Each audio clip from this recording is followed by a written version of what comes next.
Fact number 1. Rubber ಉತ್ಪಾದನೆಯಲ್ಲಿ ನಮ್ಮ ದೇಶ ವಿಶ್ವದಲ್ಲಿಯೇ 4ನೇ ಸ್ಥಾನದಲ್ಲಿದೆ ಮತ್ತು ನಮ್ಮ ದೇಶದಲ್ಲಿ ಹೆಚ್ಚು ರಬ್ಬರ್ ಉತ್ಪಾದಿಸುವ ರಾಜ್ಯಗಳಲ್ಲಿ ಕೇರಳ ಮೊದಲ ಸ್ಥಾನದಲ್ಲಿದೆ. ಇದರ ನಂತರ ತ್ರಿಪುರ 2ನೇ ಸ್ಥಾನದಲ್ಲಿದೆ. ಇಲ್ಲಿಂದ ರಬ್ಬರ್ ಹೊರ ದೇಶಗಳಿಗೆ ರಫ್ತಾಗುತ್ತದೆ. ಬೇರೆ ರಾಜ್ಯಗಳಲ್ಲಿಯೂ ರೈತರು ರಬ್ಬರ್ ಕೃಷಿಯನ್ನ ಈಗ ಮಾಡಲು ಮುಂದಾಗಿದ್ದಾರೆ. ಕರ್ನಾಟಕದಲ್ಲಿ ಈಗ ಭಾರಿ ಪ್ರಮಾಣದಲ್ಲಿ ರಬ್ಬರ್ ಅನ್ನ ನಮ್ಮ ಮಲೆನಾಡಿನ ಭಾಗದಲ್ಲಿ ಹಲವಾರು ರೈತರು ಕೃಷಿಯನ್ನ ಮಾಡುತ್ತಿದ್ದಾರೆ. ರಬ್ಬರ್ ಮರಗಳ ಜೀವಾವಧಿಯು ಸುಮಾರು 32 ವರ್ಷದಿಂದ 40 ವರ್ಷಗಳಾಗಿವೆ. 7 ವರ್ಷಗಳವರೆಗೆ ಅಪಕ್ವವಾದಂತಹ ಹಂತ ಮತ್ತು ಸುಮಾರು 25 ವರ್ಷಗಳಿಗೆ ನೀವು ಉತ್ಪಾದನೆ ಹಂತವನ್ನ ಪಡೆಯಬಹುದು.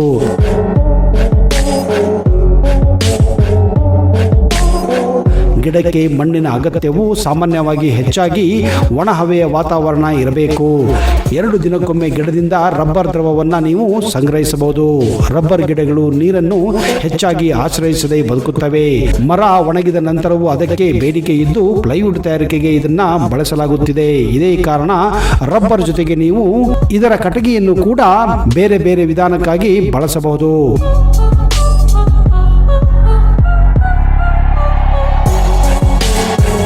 ರಬ್ಬರ್ ತೋಟದಲ್ಲಿ ಪ್ರಾರಂಭದ ವರ್ಷಗಳಲ್ಲಿ ನೆಲದ ಮೇಲೆ ಸೂರ್ಯನ ಕಿರಣಗಳು ಬೀಳದಂತೆ ಹಬ್ಬುವ ಅಲಸಂದೆ ಜಾತಿಯ ಬಳ್ಳಿಗಳನ್ನ ಅಥವಾ ಬೇರೆ ಯಾವುದಾದ್ರೂ ಬಳ್ಳಿಗಳನ್ನ ಬೆಳೆಯಬೇಕಾಗುತ್ತದೆ. ದೇಶದಲ್ಲಿ 60% ಟೈರ್ ಫ್ಯಾಕ್ಟರಿಗಳು ಕಾರ್ಯನಿರ್ವಹಿಸುವುದರಿಂದ ರಬ್ಬರ್ ಬೇಡಿಕೆ ಈಗ ಹೆಚ್ಚಾಗಿದೆ. ರಬ್ಬರ್ ತಯಾರಿಸಲು ವಿವಿಧ ರಾಸಾಯನಿಕಗಳನ್ನು ಕೂಡ ಸೇರಿಸಲಾಗುತ್ತದೆ.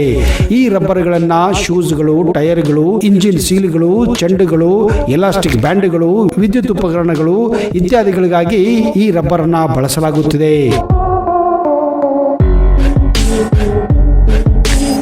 5 ವರ್ಷದಲ್ಲಿ 1 ಗಿಡ ಮರವಾಗುತ್ತದೆ. ಇದರ ನಂತರ ಅದರಿಂದ ರಬ್ಬರ್ ಉತ್ಪಾದನೆ ಪ್ರಾರಂಭವಾಗುತ್ತಿದೆ. ಈ ಮರಗಳಿಂದ ನೀವು 40 ವರ್ಷಗಳವರೆಗೆ ಆದಾಯವನ್ನ ಕೂಡ ಪಡೆಯಬಹುದು. ಒಮ್ಮೆ ನೀವು ಪ್ಲಾಂಟ್ ಮಾಡಿದರೆ 40 ವರ್ಷ ನೀವು ಆದಾಯ ಗ್ಯಾರಂಟಿ.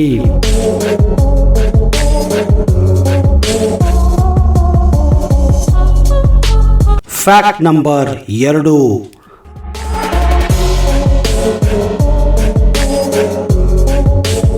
ನಿಮಗೆಲ್ಲರಿಗೂ ಈಗಾಗಲೇ ತಿಳಿದಿರುವಂತೆ ಮೈಸೂರು ಪ್ರಾಂತ್ಯಕ್ಕೆ ಗಂಧದ ಬೀಡು ಎಂಬ ಹೆಸರಿತ್ತು. ಮೈಸೂರು ರಾಜ್ಯ ಶ್ರೀಗಂಧಕ್ಕೆ ಹೆಸರುವಾಗಿತ್ತು.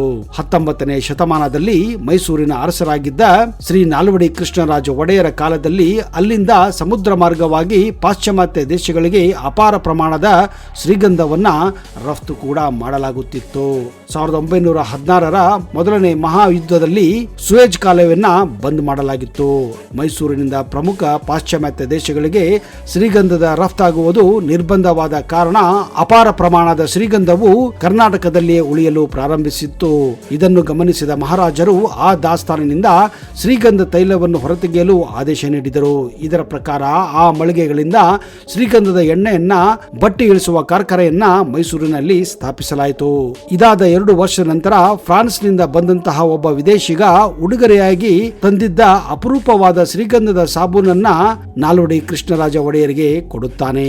ಇದನ್ನು ನೋಡಿ ಮೈಸೂರು ಮಹಾರಾಜರು ಮೈಸೂರಿನಲ್ಲಿಯೂ ಇಂತಹ ಸಾಬೂನುಗಳ ಉತ್ಪಾದನೆಯನ್ನು ಪ್ರಾರಂಭಿಸುವ ಯೋಜನೆಯನ್ನ ರೂಪಿಸುವಂತೆ ಆಗಿನ ದಿವಾನರಾಗಿದ್ದ ಸರ್ ಎಂ ವಿಶ್ವೇಶ್ವರಯ್ಯರನ್ನ ಕೇಳಿಕೊಳ್ಳುತ್ತಾರೆ.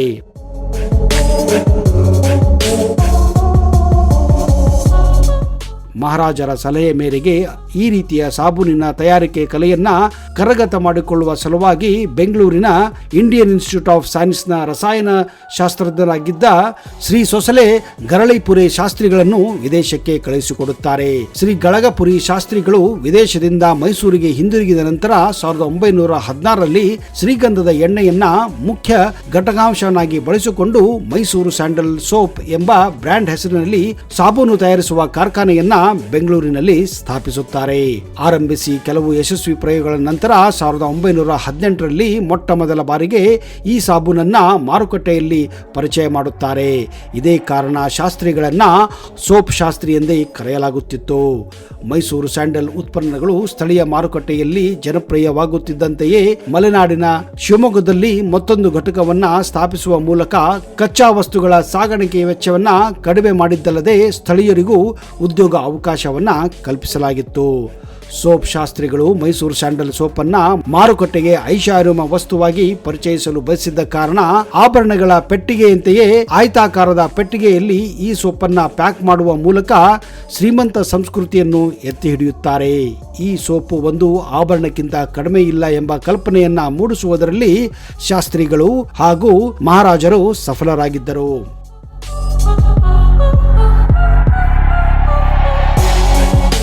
ಈ ಸೋಪನ್ನು ಬಳಸುವುದೇ ಐಷಾರಾಮ ಕುರು ಎಂದು ಮಧ್ಯಮ ವರ್ಗದ ಜನರು ಭಾವಿಸಿದ್ದ ಕಾರಣ ಅಂದಿನಿಂದ ಇಂದಿನವರೆಗೂ ಇದೇ ಗುಣಮಟ್ಟವನ್ನ ಉಳಿಸಿಕೊಂಡು ಬಂದಿದೆ ಈ ಮೈಸೂರು ಸ್ಯಾಂಡಲ್ ಸೋಪ್.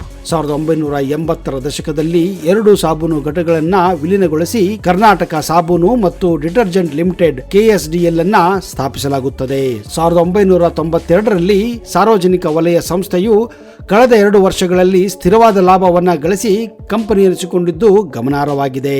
ಸಿಂಹದ ದೇಹ ಮತ್ತು ಆನೆಯ ತಲೆಯನ್ನು ಹೊಂದಿರುವ ಪೌರಾಣಿಕ ಜೀವಿ ಶರಭ ಬುದ್ಧಿವಂತಿಕೆ, ಧೈರ್ಯ ಮತ್ತು ಶಕ್ತಿಯ ಸಂಯೋಜಿತ ಸದ್ಗುಣವನ್ನು ಪ್ರತಿನಿಧಿಸುವ ಕಾರಣದಿಂದಾಗಿ ಅದನ್ನೇ ಈ ಕಂಪನಿಯ ಲಾಂಛನವನ್ನಾಗಿ ಕೂಡ ಬಳಸಲಾಗಿತ್ತು. ಅಂದಿನಿಂದ ಇಂದಿನವರೆಗೂ ವೈವಿಧ್ಯಮಯವಾಗಿ ಕೇವಲ ಸಾಬೂನು ಮಾತ್ರವಲ್ಲದೆ ಸುಗಂಧ ದ್ರವ್ಯ, ಗಂಧದ ಕಡ್ಡಿ, ಧೂಪ ದ್ರವ್ಯದ ತುಂಡುಗಳು, ಟಾಲ್ಕಮ್ ಪೌಡರ್ ಮತ್ತು ಡಿಟರ್ಜೆಂಟ್ ಅನ್ನು ಕೂಡ ತಯಾರಿಸಲಾಗುತ್ತದೆ.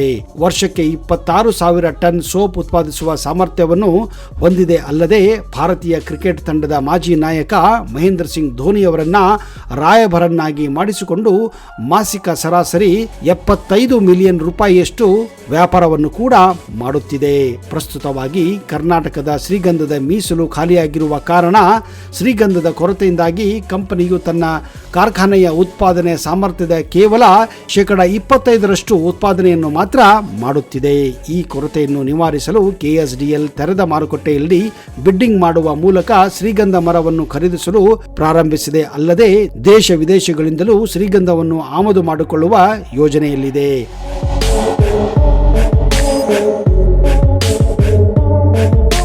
ಮೇ 10, 2016ರಲ್ಲಿ ಕಂಪನಿಯು ತನ್ನ ಶತಮಾನೋತ್ಸವವನ್ನು ಅದ್ದೂರಿಯಾಗಿ ಆಚರಿಸಿಕೊಂಡಿದ್ದ ಅಲ್ಲದೆ ಅದರ ನೆನಪಿಗಾಗಿಯೇ ಮೈಸೂರು ಸ್ಯಾಂಡಲ್ ಸೆಂಟಿನಲ್ ಸೋಪ್ ಅನ್ನ ಕೂಡ ಪರಿಚಯ ಮಾಡುವ ಮೂಲಕ ಇಂದಿಗೂ ದೇಶ ವಿದೇಶದ ಸೋಪ್ ಮಾರುಕಟ್ಟೆಯಲ್ಲಿ ತನ್ನ ವಿಶಿಷ್ಟವಾದ ಛಾಪನ್ನ ಹೊಂದಿದೆ.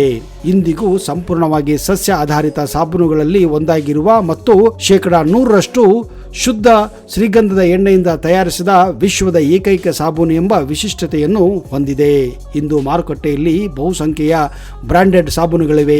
ಆದರೆ ಮೈಸೂರು ಸ್ಯಾಂಡಲ್ ಸೋಪ್ ಅವುಗಳಿಗಿಂತ ವಿಶಿಷ್ಟ ಸ್ಥಾನವನ್ನು ಹೊಂದಿದೆ. ಶ್ರೀಗಂಧದ ಲಭ್ಯತೆ ಕ್ಷೀಣವಾಗಿದ್ದರೂ ಉತ್ಪಾದನಾ ಅಂಕಿಅಂಶಗಳು ಹೆಚ್ಚುತ್ತಾನೆ ಇವೆ. ಈ ಹಿನ್ನೆಲೆಯಲ್ಲಿ ರೈತರಿಗೆ ಗಂಧದ ಮರ ಬೆಳೆಯಲು ಪ್ರೋತ್ಸಾಹ ನೀಡುತ್ತಿರುವ KSDL grow more sandalwood ಕಾರ್ಯಕ್ರಮವನ್ನು ಕೂಡ ನಡೆಸುತ್ತಿದೆ. ಇದು ಕೈಗೆಟುಕುವ ಶ್ರೀಗಂಧದ ಸಸಿಗಳನ್ನು ಖರೀದಿಸುವ ಖಾತ್ರಿಯೊಂದಿಗೆ ತನ್ನ ಉತ್ಪಾದನೆ ಶಕ್ತಿಯನ್ನು ಜಾಸ್ತಿ ಮಾಡುತ್ತಿದೆ. ಅರಣ್ಯ ಇಲಾಖೆಯ ಸಹಭಾಗಿತ್ವದಲ್ಲಿ ಈ ಕಾರ್ಯಕ್ರಮವನ್ನು ನಡೆಸುತ್ತಿದ್ದು ಶ್ರೀಗಂಧದ ತೈಲ ಹೊರತೆಗೆಯಲು ಗಂಧದ ಮರ ಹೊರತೆಗೆದ ಬಳಿಕ ಅದರ ಬದಲು ಮತ್ತೊಂದು ಶ್ರೀಗಂಧದ ಸಸಿಯನ್ನು ನೀಡುವ ಖಚಿತ ಭರವಸೆ ನೀಡುತ್ತಿದೆ. ಭರವಸೆ ಅಷ್ಟೇ ಅಲ್ಲ, ಈ ಕೆಲಸವನ್ನ ಈ ಒಂದು ಸಂಸ್ಥೆ ಮಾಡುತ್ತಿದೆ.